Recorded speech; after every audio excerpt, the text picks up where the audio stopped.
इस बुक को यूएसए के प्रिजन्स में बैन कर दिया गया है। कुछ अमेरिकी जेलों में या प्रिजन्स में जो लाइब्रेरीज होती हैं वहां इस बुक को रखना सख्त मना है।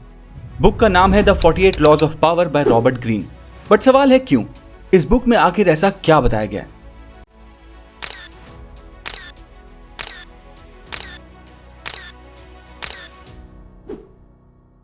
ये तस्वीरें जो आपने अभी देखी वो दर्शाती हैं कि नरेंद्र मोदी ने चाय बेचने से लेकर पावर हासिल करने तक की अपनी जर्नी कैसे तय करी। And in fact power is a social game. जो भी इंसान पावर हासिल करना चाहता है उसे एक स्पेसिफिक जर्नी तय करनी पड़ती है एंड कुछ लॉज को फॉलो करना पड़ता है। एंड पावर हासिल करने के लिए आपको लोगों को मैनिपुलेट करना पड़ता है, उनके एक्शंस को कंट्रोल करना पड़ता है एंड खुद को दूसरे पावरफुल लोगों से डिफेंड करना पड़ता है। और पावर हासिल करने की ऐसी ही कुछ मैनिपुलेशन टेक्निक्स और साइकोलॉजिकल ट्रिक्स इस बुक में बताई गई हैं। एंड आज इस वीडियो में हम वही डिस्कस करने वाले हैं। Let's start. Law number 1, never outshine the master. ये एक रियल स्टोरी है फ्रांस की, आज से कई साल पहले की। सन 1643 में फ्रांस के एक किंग थे लुइस द ग्रेट और इनके फाइनेंस मिनिस्टर का नाम था निकोलस फ्रोके। दरअसल निकोलस फ्रोके को दिल खोल के खर्चा करने की आदत थी। इन्हें महंगी चीजें खरीदना और लैविश पार्टीज थ्रो करना बहुत पसंद था। अब बात ये थी कि निकोलस फ्रोके दरअसल थे तो बहुत इंटेलिजेंट और किंग की नजरों में भी इनकी बहुत इंपॉर्टेंस थी। लेकिन जब 1661 में फ्रांस के प्राइम मिनिस्टर जूलियस की डेथ हुई तो इन्हें लगा कि अपनी इंपॉर्टेंस की वजह से किंग इन्हें फ्रांस का अगला प्राइम मिनिस्टर बना देंगे। लेकिन ऐसा कुछ भी नहीं हुआ।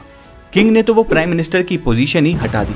उसके बाद इन्हें लगने लगा कि शायद किंग की नजरों में इनकी इंपॉर्टेंस कम हो चुकी है। एंड फिर कुछ ऐसा हुआ जिसके बाद निकोलस फ्रोके की जिंदगी हमेशा के लिए बदल गई।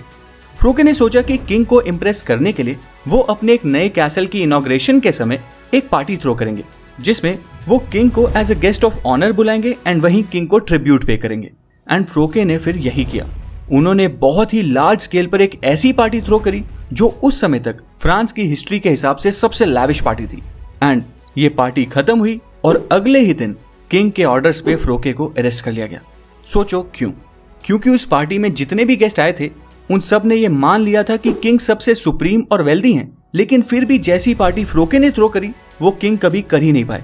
उस पार्टी में लोगों को ये भी लगने लगा कि फ्रोके का ये नया कैसल तो किंग के कैसल से भी कई गुना लैविश है।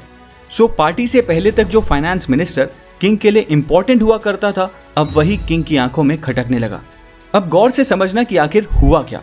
फ्रोके को लगा था कि वो किंग को प्रूव कर पाएगा कि वो किंग की कितनी रिस्पेक्ट करता है एंड कैसे उसने सिर्फ किंग को ट्रिब्यूट देने के लिए इतना खर्चा कर दिया। उसने सोचा था कि वो किंग को ये भी दिखा पाएगा कि चीजों को लेकर उसकी चॉइस कितनी अच्छी है, उसने कितना अच्छा कैसल खरीदा है एंड उसके कितने बड़े बड़े कनेक्शंस हैं ताकि किंग उसे प्राइम मिनिस्टर की पोजीशन के लायक समझ सके। But nothing like this happened. King Impress होने के बजाय ऑफेंड हो गया। सो इसीलिए कहते हैं that never try to outshine your master. अपने सीनियर और अपने बॉस को हमेशा सुपीरियर फील कराओ। उन्हें इंप्रेस करने के लिए अपने टैलेंट का इतना भी शो ऑफ मत करो कि वो इनसिक्योर फील करने लग जाएं। अपने मास्टर को कंफर्टेबली सुपीरियर फील कराना ही फर्स्ट लॉ है। नाउ सेकंड लॉ है कंसील योर इंटेंशंस। बेटा नजर लग जाएगी। ये स्टेटमेंट आपने घर वालों से कई बार सुनी होगी। अब इसे एक रियल एग्जाम्पल से समझते हैं। कई साल पहले गांव में एक फैमिली रहा करती थी। इस फैमिली के मुखिया मतलब उस फैमिली का सबसे बड़ा आदमी दरअसल उस गांव में भी बहुत फेमस था। लोग उसकी बहुत इज्जत करते थे पर कुछ लोग उस इंसान से चिढ़ते भी थे।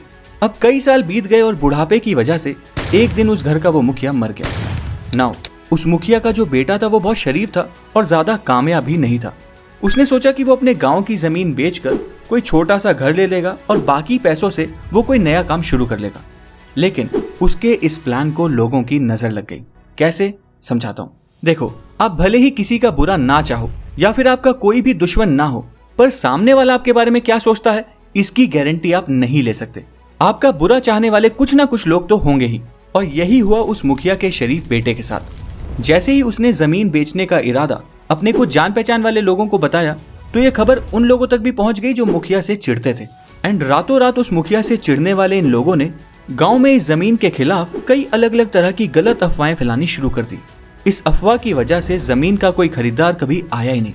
एंड फिर कुछ दिनों बाद मुखिया के बेटे को उसके दोस्त भी कहने लगे कि शायद तेरे काम को नजर लग गई है। सो द लेसन इज कि पावर हासिल करने की जर्नी में आपको ये मान के चलना पड़ेगा कि आपका बुरा चाहने वाले लोग या आपके कंपेटिटर्स बस यही इंतजार कर रहे होंगे कि कब आप अपना प्लान या नेक्स्ट स्टेप रिवील कर दो। एंड इसी चीज को दिमाग में रखते हुए आप जो भी काम करो वो ऐसे करो कि आपके दाएं हाथ से किए हुए काम की खबर आपके बाएं हाथ को भी पता न चले। Law number 3, always say less than necessary. English में एक कोट है, better to remain silent and be thought a fool than to speak out and remove all doubt. Powerful लोगों की एक बात पर अगर आपने गौर किया है तो आपको पता चलेगा कि ये लोग बहुत कम बोलते हैं, लेकिन जब भी बोलते हैं बहुत सॉलिड बोलते हैं। आइए इस लॉ को भी एक स्टोरी के जरिए समझते हैं। ये कहानी है रोम के एक मिलिट्री जनरल की। इस जनरल ने अपने देश के लिए बहुत सारी लड़ाइयां लड़ी थी और उन्हें जीता भी था। इसके बाद पूरे रोम में इसका नाम फेमस हो गया था। अब क्योंकि जनरल बहुत कम बोलता था तो लोगों के दिमाग में इसकी बस वही वॉरियर वाली इमेज थी और बहुत से लोग तो इससे डरते भी थे, इसकी रिस्पेक्ट भी करते थे। एक दिन जनरल को लगा कि इसे अपनी फेम का फायदा जरूर उठाना चाहिए और पॉलिटिक्स में एंटर हो जाना चाहिए। एंड इस जनरल ने ठीक वैसा ही किया, बट शायद इसे ऐसा करना नहीं चाहिए था, क्योंकि इलेक्शन से पहले जो स्पीचेस होती हैं उनमें से सबसे पहली स्पीच देते वक्त इसने अपने वॉर एक्सपीरियंस के बारे में बताया और अपनी देशभक्ति जाहिर की। कई लोग उस स्पीच के बाद इससे और भी इंप्रेस हो गए। इस जनरल की रिस्पेक्ट और भी बढ़ गई थी। बट फिर उसके बाद अगली स्पीचेस में इस जनरल ने कभी जोक सुना दिए तो कभी रोम के रईस लोगों को गालियां दे दी, बस कुछ भी बोलना शुरू कर दिया। एंड फिर धीरे धीरे जो लोग कभी इस जनरल से डरा करते थे वो अब इसका मजाक उड़ाना शुरू हो गए। एंड फिर फाइनली ये जनरल ना ही कोई इलेक्शन जीत पाया और ना ही इसकी इज्जत बरकरार रही। सो द लेसन इज कि आप जितना ज्यादा बोलते हो ना उतने ही ज्यादा चांसेस होते हैं कि आप कुछ गलत बोल सकते हो। इसलिए to gain power first try to gain respect by speaking less. Now law number 4, court attention at all cost. English में एक कहावत है, all publicity is good publicity and even bad publicity is good publicity. लेकिन क्या ये जरूरी है? देखो, इसे ठीक से समझना पड़ेगा। इस लॉ का स्ट्रेट फॉरवर्ड मीनिंग ये है कि किसी भी हाल में आपको गुमनाम होने से बचना है। अपने आप को सेंटर ऑफ अट्रैक्शन बनाए रखना जरूरी है। एक्चुअली अपनी एक ऐसी इमेज क्रिएट करनी है जिसका जिक्र लोग जरूर करें। बट कैसे? पाब्लो पिकासो बहुत फेमस आर्टिस्ट थे एंड उनकी पेंटिंग्स लोग बहुत पसंद करते थे, बट अपने नाम को हमेशा लोगों के जहन में बैठाए रखना इनके लिए भी थोड़ा चैलेंजिंग था। कई बार जब इन्हें लगता था कि लोग अब इनके पेंटिंग स्टाइल से कुछ ज्यादा ही फेमिलियर हो गए हैं और इनके काम का अब ज्यादा जिक्र नहीं हो रहा, तो ये जानकर बहुत ही अगली और थोड़ी डिस्टर्बिंग पेंटिंग्स बना दिया करते थे ताकि अचानक इनके काम के बारे में जिक्र होना शुरू हो जाए। सो अटेंशन ग्रैब करने के लिए थोड़ी बहुत कंट्रोवर्सी भी जानकर क्रिएट करनी पड़ती है। Law number 5, use selective honesty and generosity.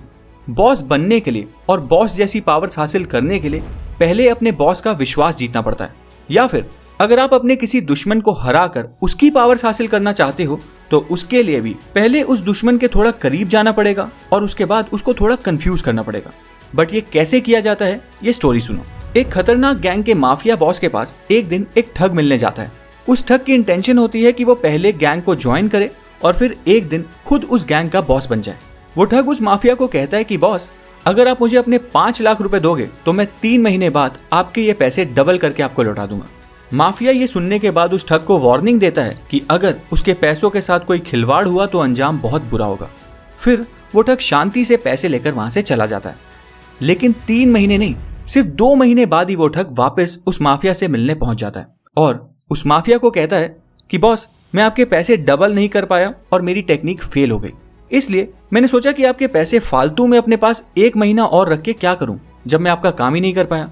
ये सुनते ही वो माफिया इस ठग के ऑनेस्ट जेस्चर को देखकर बहुत इंप्रेस हो जाता है एंड खुशी से उस ठग को अपने विश्वासी आदमी के तौर पर गैंग में शामिल कर लेता है एंड इनफैक्ट उसे ऑनेस्टी के लिए 1 लाख रुपए इनाम भी देता है। सो द लेसन इज कि पावर हासिल करने से पहले बॉस का विश्वास हासिल करो and for this use the technique of selective honesty and generosity. दोस्तों, इस वीडियो में हमने उन 48 लॉज ऑफ पावर में से सिर्फ 5 लॉज ही डिस्कस किए हैं, क्योंकि बाकी लॉज को अगर मैं इसी वीडियो में इंक्लूड कर देता तो ये वीडियो बहुत लंबी हो जाती। अगर आप बाकी लॉज के बारे में भी जानना चाहते हो तो अपनी राय मुझे कमेंट सेक्शंस में लिख कर बताओ। I will try to make a series of videos on this book. And इसी के साथ ये वीडियो यहीं समाप्त हुई। उम्मीद है आपको ये वीडियो पसंद आई होगी।